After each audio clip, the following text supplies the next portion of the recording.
Baruch Spinoza, nascido Benedito de Spinoza, nasceu dia 24 de novembro de 1632. Foi um dos grandes racionalistas e filósofos do século XVII, dentro da filosofia moderna. Nasceu nos Países Baixos e é considerado o fundador da crítica à Bíblia moderna. Já sabendo um pouco sobre sua origem, vamos falar um pouco sobre a sua base de seu conhecimento filosófico e a sua principal tese, seu conceito sobre Deus.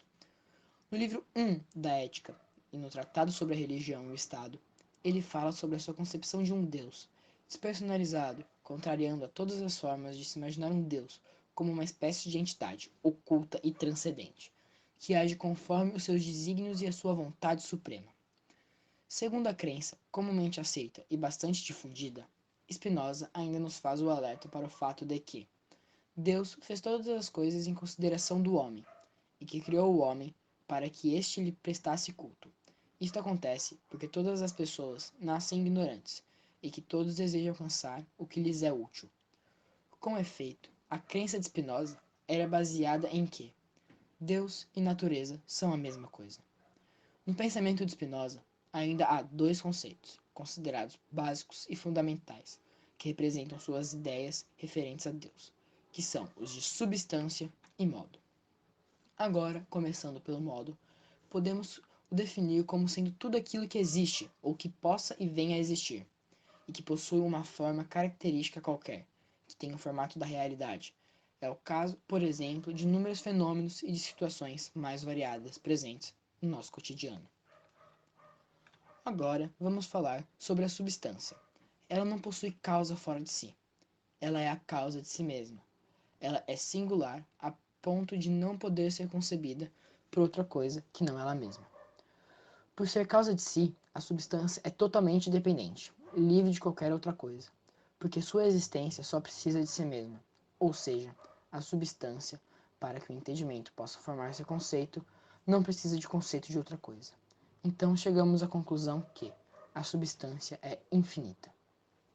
Concluindo, com essas ideias em mente, podemos observar que ele tinha um pensamento bem diferente da época, criticando o ideal de Deus e indo contra a igreja, assim se marcando uns pensadores muito à frente da sua época. Agora vamos falar sobre outro pensador, Francis Bacon.